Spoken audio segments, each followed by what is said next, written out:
hot in the west.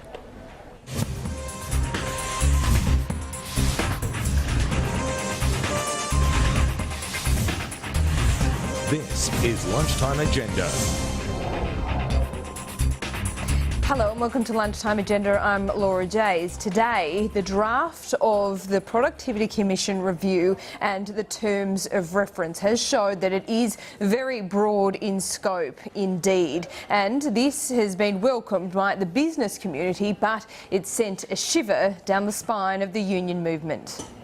I think absolutely this will be a return to work choices. What you can see up here for grabs are things like individual flexible arrangements or individual flexibility agreements, which, if the government has its way, would be redesigned to be AWAs by any other name. We know that AWAs were the hallmark of work choices. They have put on the plank things like unfair dismissal protections, and we know again with work choices people were unfairly dismissed, and these were things that were categorically rejected by people in the 2007 election, which we know was won around the issue of industrial relations. The breadth of these terms of reference, quite frankly, are frightening.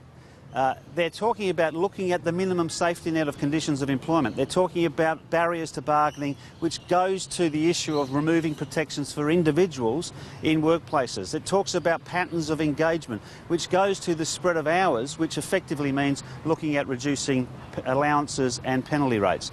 This government went to the last election saying these matters were not what they were intending, but these terms of reference clearly show that the government has a secret agenda on industrial relations. Once again, it's raised the spectre of work choices, but the government insists it's doing only what it promised to do. Not doing anything more, we're not doing anything less, other than undertaking a comprehensive and broad... Sorry, having problems with that audio there, but Erica Betts on radio this morning saying that this broad terms of reference will look at all aspects of the Fair Work Act and look at what needs to be changed, something that the government said it would be doing due diligence for. Now, joining me on my panel today is Sam Dastyari, Labor MP from Sydney, and David Coleman, Liberal MP. Thanks for joining me for the first time on this program. Now, first to you, Sam Dastyari, wouldn't it be remiss of the government not to look at all aspects of the Act there, or do you agree with your colleagues that this is, I guess, a stalking horse for a return to work choices? Well, it's more than just a stalking horse, it's a Trojan horse. And what you've got here is look, once again you have this situation where a set of commitments were made before the election, and what we're seeing after the election is a complete breakaway from that. You don't ask these questions if you're not planning to make the changes. And frankly, I think the government has a fair bit of explaining to do.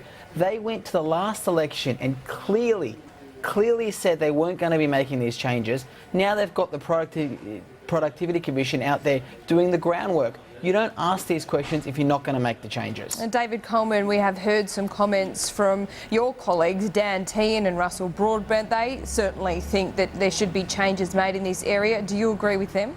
Oh, Laura, I think we just have to maintain a bit of perspective here.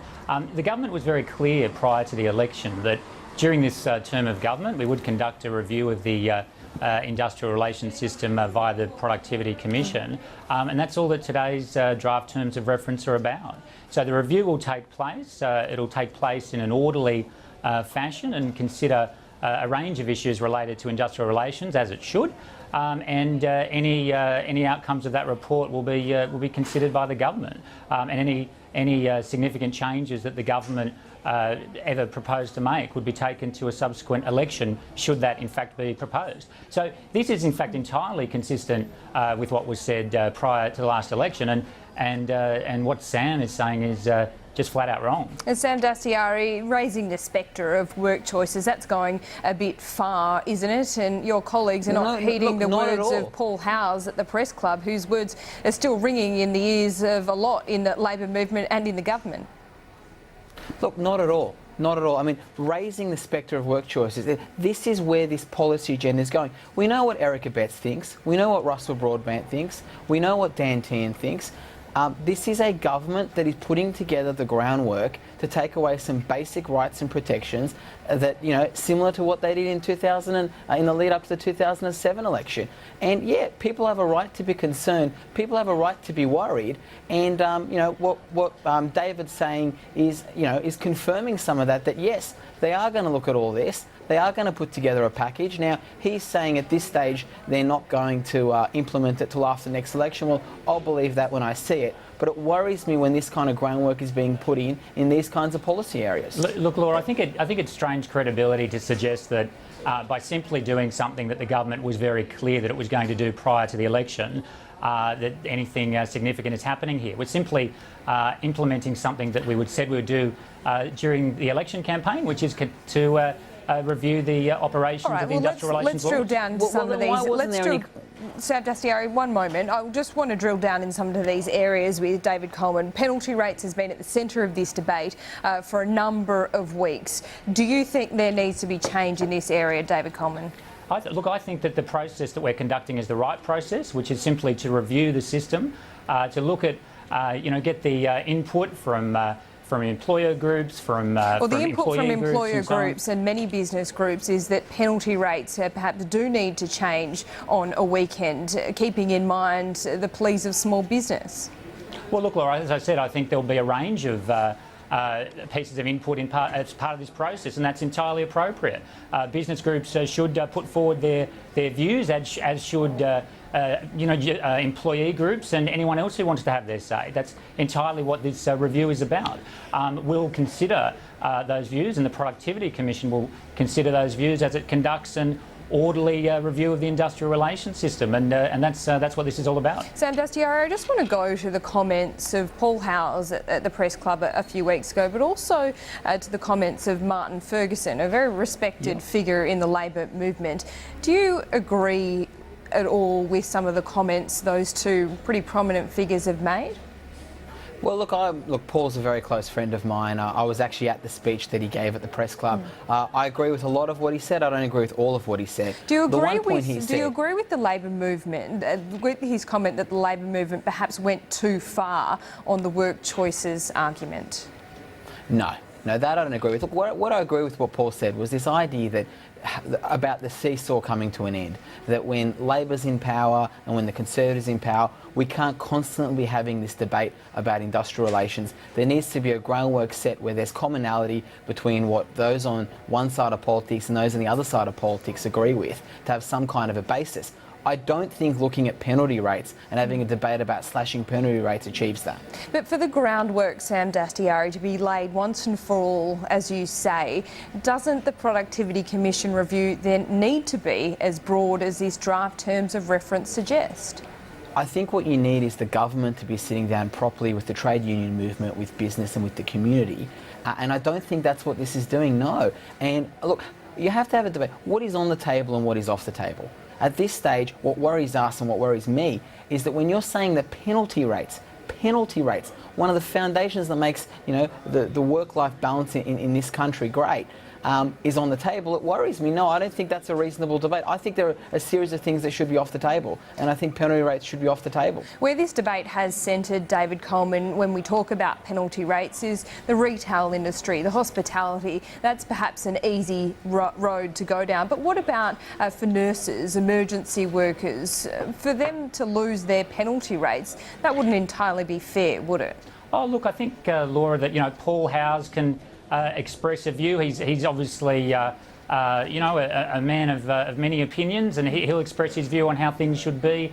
Other people in the community will express their view, and the government's not going to be responding in an ad hoc fashion to particular calls from the community, whether it's from union leaders or business leaders or anyone else for that matter. The government's going to be doing is exactly what it said it will do, which is a sensible, orderly review of the industrial relations system, and in a sensible and orderly fashion we'll consider the outcomes of that review when they become available. Well, let me ask you this. Is the government nervous about tackling industrial relation reform going back to 2007 where it was such a problem for John Howard? Is that the reason why these terms of reference weren't meant to be published until after the South Australian Tasmania elections? Oh, Laura, I think the terms of reference are, again, very consistent with what we said we'd do prior to the election. But I'm asking about the timing.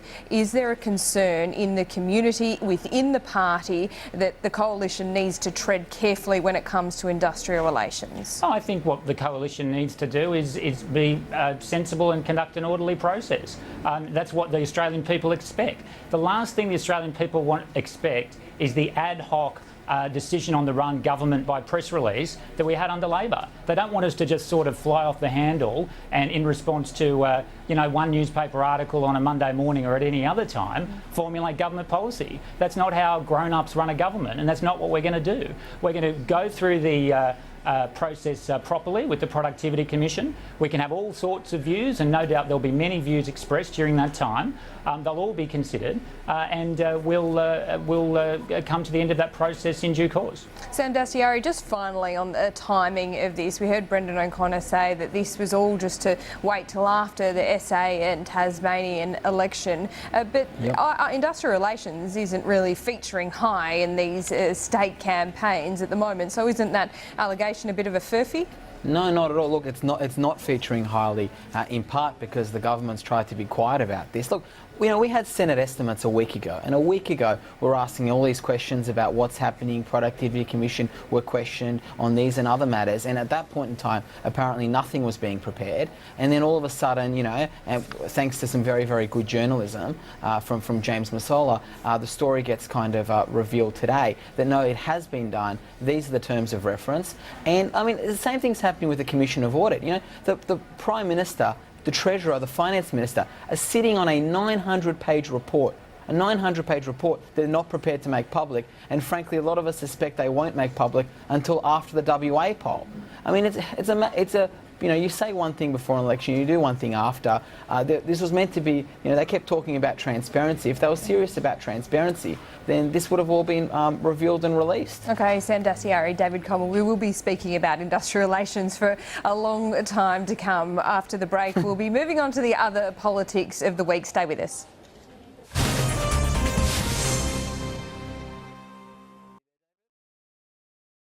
The Syrian conflict has torn apart innocent people's lives. Little children like Shahad, whose house was bombed. She lost her brother, sister, and her home. This terrified little girl had nowhere to turn. Innocent, vulnerable people continue to have their lives destroyed. As they lose everything they know, UNHCR is doing all it can to protect them. Something that we all take for granted and yet is our most basic human desire is to live a life of security and safety. This is really hard when you see people who've fled war and conflict with little more than the clothes on their backs. Giving just a small amount each week or each month would make a huge difference to being able to live a life of dignity, to being able to afford basic items that we take for granted in Australia. Please call 1300 928 794 and give just $13 a month. We must give them a safer life today.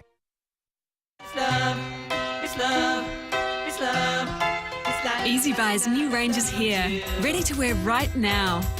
So hop online at easybuy.com.au and start shopping today.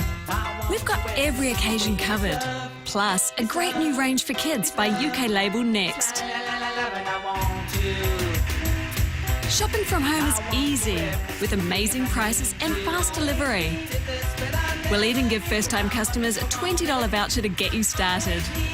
And a 30-day money-back guarantee. To request your free EasyBuy catalogue, call us now or visit easybuy.com.au and start shopping today.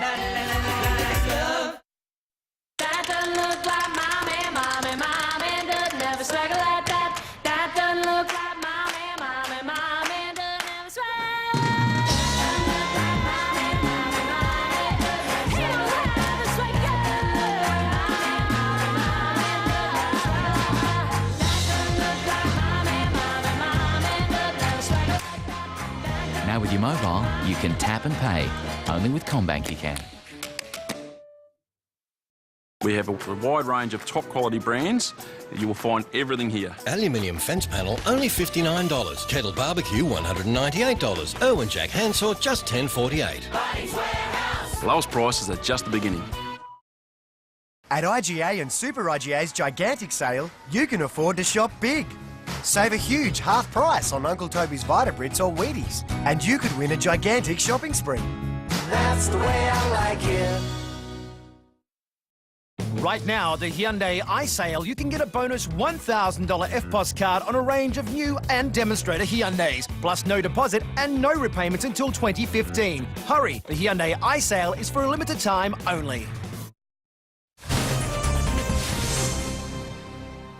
Welcome back to Lunchtime Agenda, and today the Reserve Bank Governor Glenn Stevens has been addressing the House Committee. He's indicated that interest rates will stay low for the foreseeable future, but the RBA doesn't see any scope for cutting further in the short term. He says unemployment will hit a peak by the end of the year, and then perhaps it will start to come down from the 6% level. Today he was questioned by both sides of politics in the powerful Economics House Committee, but he was also questioned by a student. Now, this student asked about the role of government in stabilising the economy after the announcements of job losses at Ford and also Qantas, and this was his response.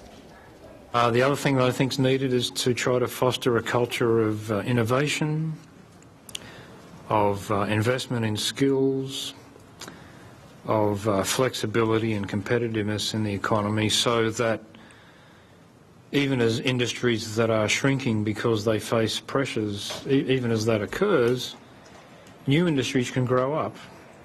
Remember that there are industries that are growing, and that can keep happening. What we've got to do is try to think about how to foster that, even as older industries are, I suspect, unavoidably shrinking.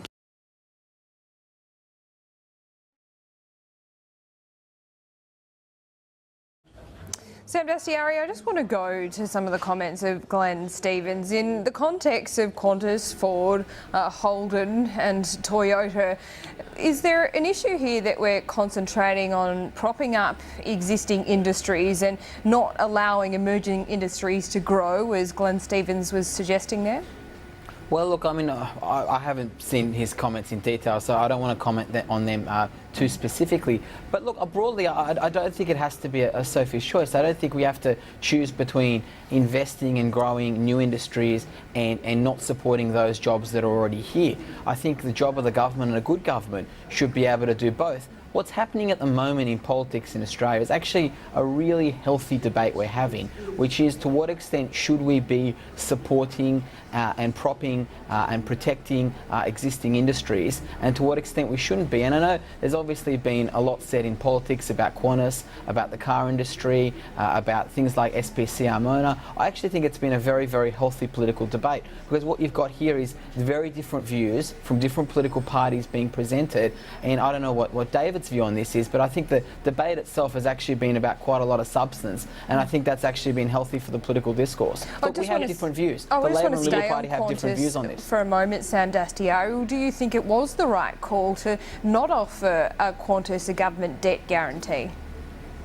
Look, I don't know the exact specifics of the conversations that weren't had with the government. I don't know the modelling that was done and the work that was provided by private companies.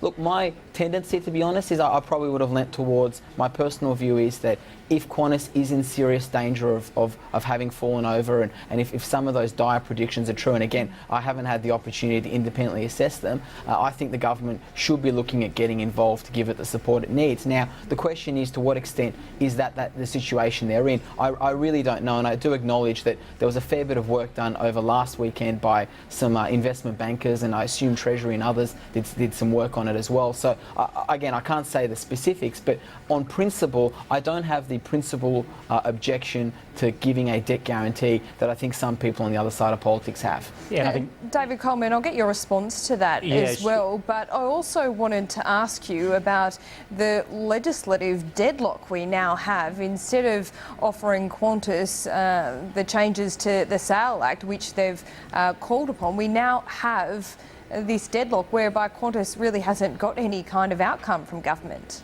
Well, look, Laura, I think on the point broadly about industry assistance, I mean, what the government is about is creating a level playing field across the aviation sector. At the moment, Virgin has an advantage over Qantas. So Virgin is allowed to take effectively unlimited foreign capital.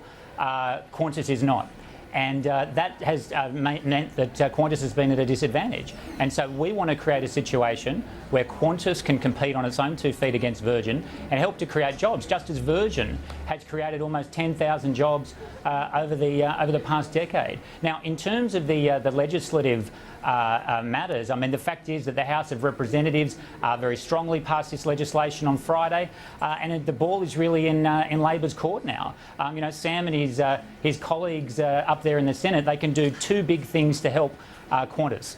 They can pass the changes to the Qantas Sale Act to allow Qantas to compete more effectively with Virgin, and they can get rid of the carbon tax, because that cost Qantas $106 million last year. And Laura, we had an extraordinary situation during the week where Labor was sort of claiming that somehow Qantas was happy about this or wanted to pay $106 million in carbon tax, which is just absurd, as Qantas itself has made clear. Look, so that's where I think Sam's efforts are best applied, is to getting this legislation through the Senate so that we can all do our bit to help the aviation industry. And Sam Dastyari, can you address those 2 issues, the Qantas Sale Act and the carbon tax?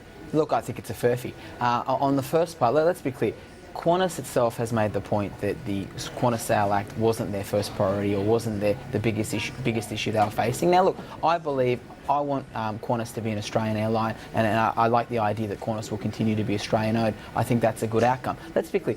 At the moment, 37% of Qantas is foreign-owned, and that can actually rise. And it's not as if they're sitting on some kind of edge of 50% and someone's making a proposal to go over. That's the first point. The second point on the carbon tax, let's be clear here, right? Because some of this becomes a bit of a furphy.